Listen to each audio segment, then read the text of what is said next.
voyez que c'est vraiment avec la référence sur laquelle Jean-Pierre a été assez bref sur le fait que cette référence à Musil est vraiment nourrie chez toi par tout un travail sur le texte littéraire, comme justement, et c'est pas très étonnant, c'est peut-être une des singularités, là encore peut-être d'ailleurs une origine même dont je partage quelque chose en soi, ça n'est pas très étonnant que pour produire un dispositif théorique si peu héroïque d'une certaine manière, tu viennes d'un objet qui ne soit pas héroïque a priori en matière d'esthétique, en tout cas, c'est-à-dire un roman. Un roman, et qui plus est un roman vraiment non héroïque. C'est ça. C'est un roman qui gomme de la scène romanesque et bien au-delà toute forme d'héroïsme, justement.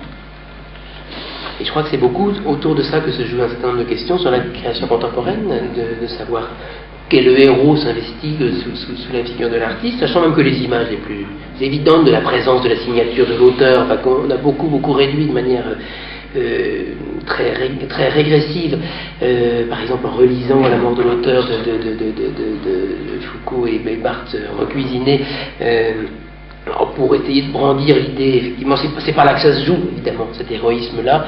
Il peut très bien jouer dans des procédures de disparition, par exemple, et au contraire des procédures de mise en avant de l'artiste comme présence, n'être pas du tout dans une logique héroïque. Donc c'est pas là que ça se joue. En revanche, ce qui est intéressant peut-être, c'est de réfléchir au miroir de vos pratiques à vous, encore une fois, je pense aux étudiants en particulier ici, de savoir comment...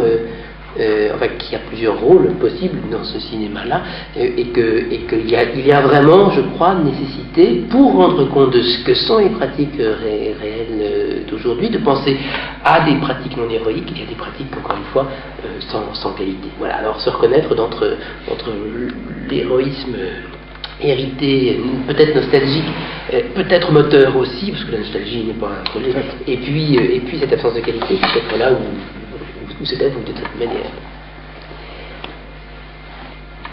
Est-ce que nos promenades vous laissent quelques interrogations, enfin d'une certaine manière, pas forcément celles que vous avez, j'espère, mais vous en laisse quand même, pas forcément celles que vous avez exprimées là, mais en tout cas quelques questions.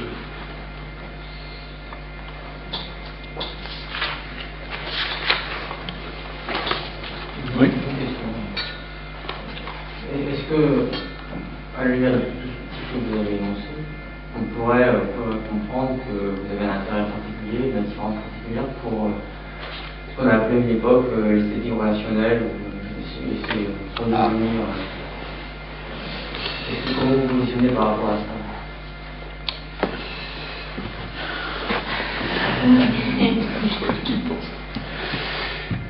Je pense que, sur certains points, on peut penser que les choses se recoupent, n'est-ce pas? Donc, je comprends parfaitement que vous évoquiez l'esthétique relationnelle de Bourriaud.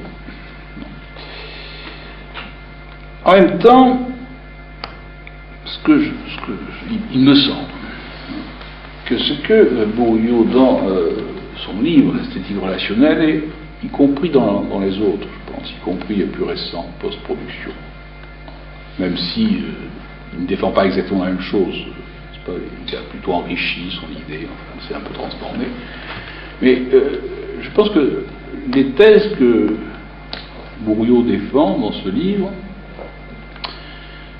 présentent plusieurs inconvénients. Je ne veux pas adopter une attitude négative, mais elles présentent plusieurs inconvénients. D'abord, elles ont leur ancrage dans un petit nombre d'œuvres, enfin dans un petit nombre d'entreprises de travail, dont je ne pense pas qu'elles puissent, parce que c'est quand même de cela qu'il s'agissait, constituer à elles seules un paradigme. Donc il y a déjà ça. D'autre part, une chose qui me frappe chez Bourriaud dans tous ses livres, c'est, en dépit de certaines idées que moi je trouve intéressantes, c'est quelqu'un qui a des idées intéressantes, mais vous voyez, je crois que c'est toi qui me disais ça, je crois que tu as raison, qui ont plus valeur de symptômes que de paradigme, n'est-ce pas? Donc il s'agit simplement de voir quel sens on peut leur donner. On peut leur donner ce sens-là. Quelque chose qui tient d'un certain nombre de symptômes que Bourdieu montre, qu'il pointe, et qui sont en tant que tels intéressants en tant que symptômes. En tant que paradigme, je ne crois pas. Maintenant, je crois que s'agissant de Bourdieu, puisqu'on est obligé de le nommer, l'un des inconvénients de ce qu'il fait tient à la mauvaise qualité de ses outils. On parlait d'outils tout à l'heure. Je suis frappé de voir que dans tout ce qu'il écrit, il se réfère essentiellement, pour ne pas dire presque exclusivement, d'abord à des auteurs français. Comme si... Ces auteurs, ce sont Althusser, par exemple. J'avoue que, vous savez, j'ai lu Althusser bien avant Bourdieu, pour des raisons. Je n'y ai jamais trouvé une grande inspiration pour des questions. Bon, mais je suis étonné, bon, pourquoi Althusser? Alors, il y a un côté marxiste qui passe par Althusser. Il cite également, si je m'en souviens, Foucault. Vous voyez, donc il y a une sorte de constellation d'auteurs qui est extrêmement limitée et dont je ne crois pas personnellement qu'il nous donne de bons outils. Mais peut-être que je me trompe. Et Simon, donc, il cite pas beaucoup, il utilise beaucoup. Et donc je ne suis pas sûr que les outils soient très bons. Peut-être que s'il avait de meilleurs outils, il dirait des choses encore plus intéressantes. Je ne dis pas que ça me manque d'intérêt, encore une fois. Donc, et puis alors, dernier point qui me fait un petit peu rêver, qui apparaît plus précisément dans son dernier ouvrage Post-production, c'est le côté utopique.